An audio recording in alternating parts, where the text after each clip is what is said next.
अस्सलामुअलैकुम दोस्तों, आज की इस वीडियो में हम बात करने वाले हैं केस्ट इंटरनेशनल स्कॉलरशिप प्रोग्राम के बारे में। जी हाँ दोस्तों, ये basically Korean advance institute of science and technology जो है यूनिवर्सिटी है, उसकी अकॉर्डिंग जो है आपको ये स्कॉलरशिप मिलेगी।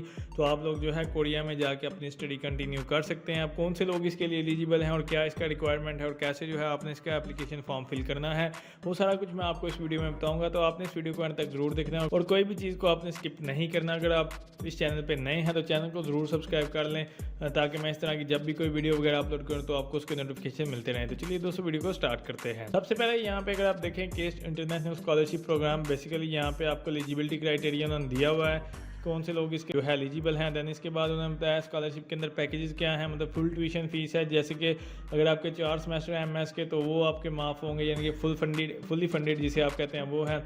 अगर 10 सेमेस्टर एमएस पीएचडी के तो मतलब उसके अंदर फुल ट्यूशन फीस आपको जो है कवर दिया जाएगा। उसके बाद स्टिपेंड आपको 3,50,000 KRW यानी कि कोरियन करेंसी के मुताबिक जितने पाकिस्तानी रुपीज़ बनते हैं उस हिसाब से आपको पर मंथ दिया जाएगा एमएस के लिए। और 4 लाख मतलब KRW जो है वो आपको पीएचडी के लिए दिया जाएगा पर मंथ के लिए। देन इसके बाद रिसर्च वगैरह जो प्रोजेक्ट हैं उनकी पार्टिसिपेशन के लिए भी आपको स्टिपेंड वगैरह दिया जाएगा और ये उसके अंदर वेरी करते हैं, मतलब डिफरेंट स्टिपेंड रेट हैं, यहाँ पे आप लोग देख सकते हैं।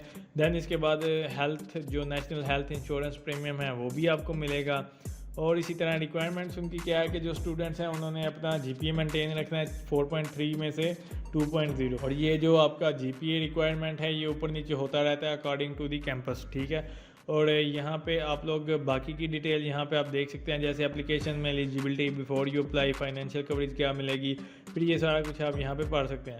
देन इसके बाद ये दूसरा इसका जो प्रोसीजर है वो है केस्ट ग्लोबल प्रेसिडेंशियल स्कॉलरशिप, इसका भी एलिजिबिलिटी क्राइटेरिया आप देख सकते हैं यहाँ पे। अब इसके बाद हम बात कर लेते हैं कि जो मतलब एप्लीकेशन की गाइडलाइन है। तो ऑनलाइन एप्लीकेशन जो है आपने 25 अगस्त से लेके 15 सितंबर तक आपने जमा करवानी है और उसका जो एप्लीकेशन का मटेरियल सबमिशन की डेडलाइन है वो 26 सितंबर है, यानी कि जो आपने हार्ड कापीज वगैरह सेंड करनी है यहाँ पे मेंशन किया हुआ है नीचे, ठीक है। तो जो आपने डॉक्यूमेंट सेंड करने हैं ग्रेजुएट एडमिशन के लिए तो वो कुछ इस तरह से, उसका पोस्टल एड्रेस नीचे दिया है ग्रेजुएट एडमिशन टीम केस्ट। उसके बाद यहाँ पे ये एड्रेस है, आपने जो है इधर सेंड करने हैं। ऑनलाइन एप्लीकेशन के बाद आप प्रिंट आउट, ये उन्होंने लिखा है कि hard copy to the an online application, उसको आपने जो मस्ट अराइव पहुंचाने हैं आपने, तो वो 26 सितंबर से पहले ऑफिस तक पहुंच जाने चाहिए मटेरियल जो भी है।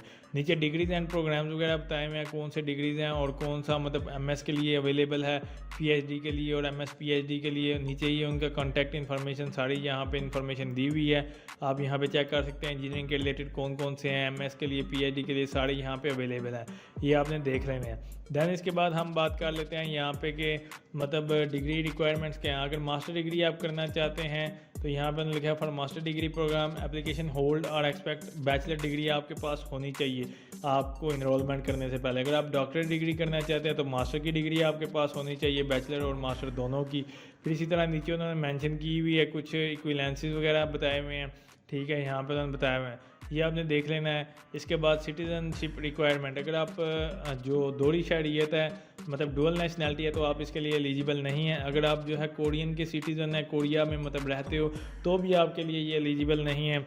और इंटरनेशनल एप्लीकेंट जो हैं वो अप्लाई कर सकते हैं यहाँ पे, और यहाँ पे नीचे उनकी डिटेल दी हुई है, आपने ये देख लेनी है। देन इसके बाद हम बात कर लेते हैं कि इसको आपने अप्लाई कैसे करना। अब अप्लाई करने के लिए यहाँ पे अगर आप एप्लीकेशन पे आए, यहाँ पे अप्लाई पे क्लिक करेंगे तो आपके पास एक पेज ओपन हो जाएगा कुछ इस तरह से।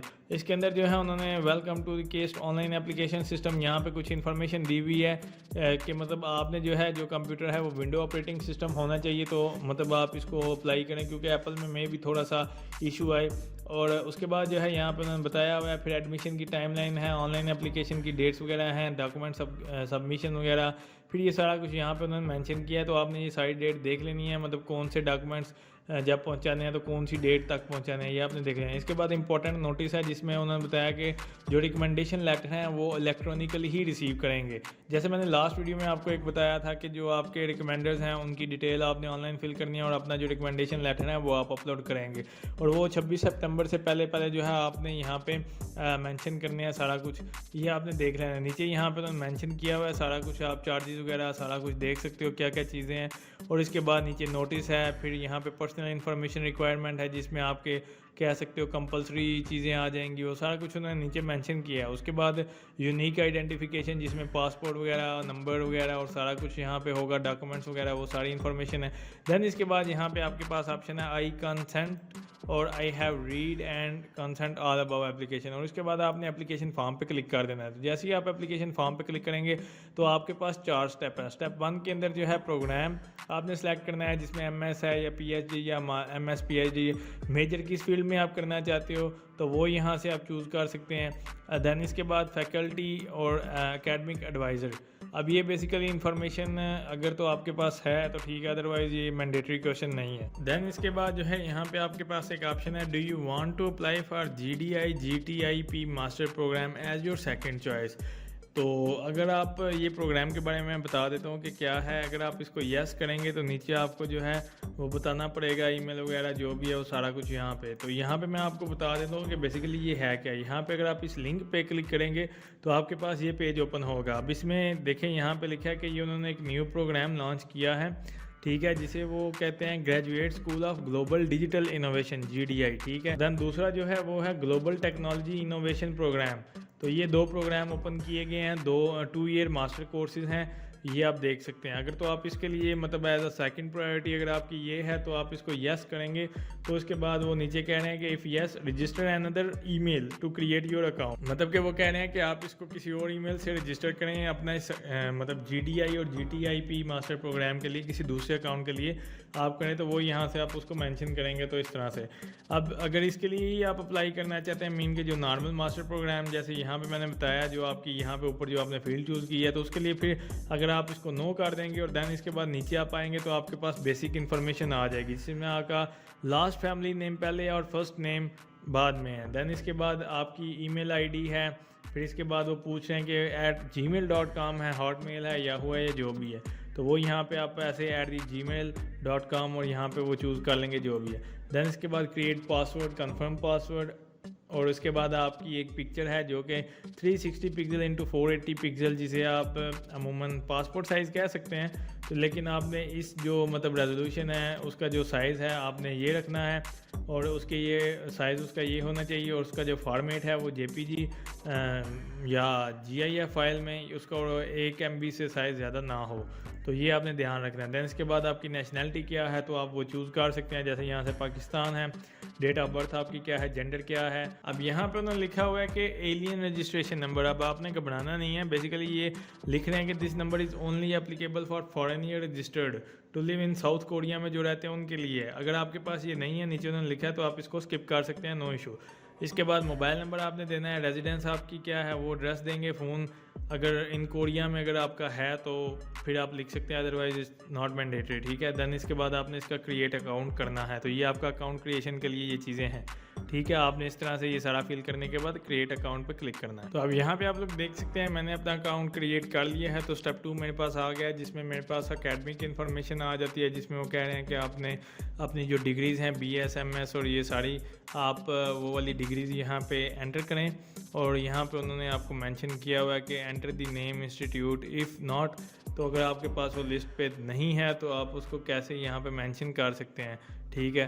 तो वो उन्होंने यहाँ पे मेंशन किया हुआ है कि नेम ऑफ इंस्टीट्यूट अगर आप सर्च करें, अगर नहीं है तो कैसे उन्होंने बताया हुआ है कि आपने कैसे लिखना है, ठीक है। उन्होंने बताया हुआ है कि एंटर CGPA या परसेंटेज जो भी आपका जो आपकी ट्रांसक्रिप्ट के ऊपर है, तो उस लिहाज से जो है आपने मेंशन करना है। तो यहाँ से आपने डिग्रीज़ वगैरह चूज़ कर लेनी है अपनी, जो भी यहाँ पे आप फ़र्ज़ करेंगे। अब जैसे यहाँ पे मैं चूज़ करता हूँ किस ईयर में आपने क्लियर की थी, 2022 में कौन से मंथ में की थी, कौन सा ईयर था और किस मतलब कब से लेके कब तक था। तो वो जो है आपका ये टेन्योर आपने बताना है। फिर यहाँ पे आपने उस इंस्टीट्यूट का बताना है, मेजर सब्जेक्ट वगैरह सारा कुछ आप बताएंगे कि आपका मेजर सब्जेक्ट क्या था, कितना CGPA आया था, और परसेंटेज में अगर आप बताना चाहें तो वो भी। दैन इसके बाद इंग्लिश है, अगर आपने इंग्लिश का कोई कोर्स किया हुआ है, जैसे कि उन्होंने बताया हुआ है कि आपने कोई इंग्लिश प्रोफिशिएंसी टेस्ट वगैरह दिया हुआ है तो उसके बारे में आप बताओगे। यहाँ पे टॉफिल के बारे में है, IBT CBT PBT IELTS वगैरह के बारे में है। फिर इस तरह यहाँ पे उन्होंने मेंशन किया हुआ है, अगर आपने जो टेस्ट दिए हुए हैं आप उसका स्कोर बताएंगे। अगर CBT है PBT जो भी टेस्ट डेट क्या थी वो यहाँ से आप चूज़ करेंगे।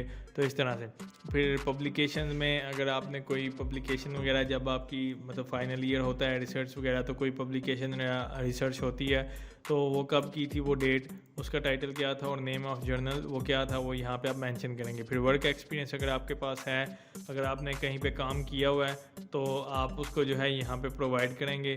किस जगह पे आपने काम किया था, लोकेशन आपकी क्या थी, पोजीशन क्या थी और टाइप ऑफ वर्क आपने बताना है। इसी तरह जितना भी अगर आपने किया हो तो आप यहाँ पे बताएंगे। नीचे टोटल आ जाएगा कि टोटल इतने साल और इतने महीने आपका जो है वर्क एक्सपीरियंस है। लेटर ऑफ रिकमेंडेशन का मैंने आपको ऑलरेडी बताया था कि लेटर ऑफ रिकमेंडेशन जो है वो 2 लेटर ऑफ रिकमेंडेशन चाहिए होंगे, 2 रेफरेंस चाहिए होंगे, ठीक है। यहाँ पे उसका नेम है, देन एफिलिएशन है, पोजीशन उसकी क्या है, postal address, phone number, email वगैरह। फिर इसी तरह दूसरी में एफिलिएशन, पोस्टल एड्रेस। तो इस तरह से आपने बताना है कि जिसने भी आपको दिया है रेफरेंस लेटर, उसका नेम, पोजीशन क्या है, एफिलिएशन क्या है उसकी, इसके साथ उसके बाद उसका नेम क्या है, ईमेल वगैरह और उसका एड्रेस, और आपने जो है इसको नेक्स्ट पे क्लिक कर देना है। तो जैसे ही आप नेक्स्ट पे क्लिक करेंगे तो आपके पास स्टेप 3 है जिसके अंदर please brief answer the following question. अब यहाँ पे कुछ क्वेश्चन हैं और उन्होंने बताया what you study eight previous institute, कि आपने पिछले इंस्टीट्यूट में क्या पढ़ा था, तो वो यहाँ पे आपने मेंशन करना है, यानी कि लिखना है, इसका आंसर देना है। दैन इसके बाद उन्होंने कहा कि motivation applying for the major, यानी कि आपकी मोटिवेशंस क्या हैं, जो आपका मतलब आपने जो मेजर सब्जेक्ट चूज़ किया उसके अकॉर्डिंग, तो वो यहाँ पे आप मेंशन करेंगे। उसके बाद उन्होंने बताया कि स्टडी प्लान के बारे में एक छोटा सा आप इंट्रो दें, यहाँ पे वो ब्रीफ करें।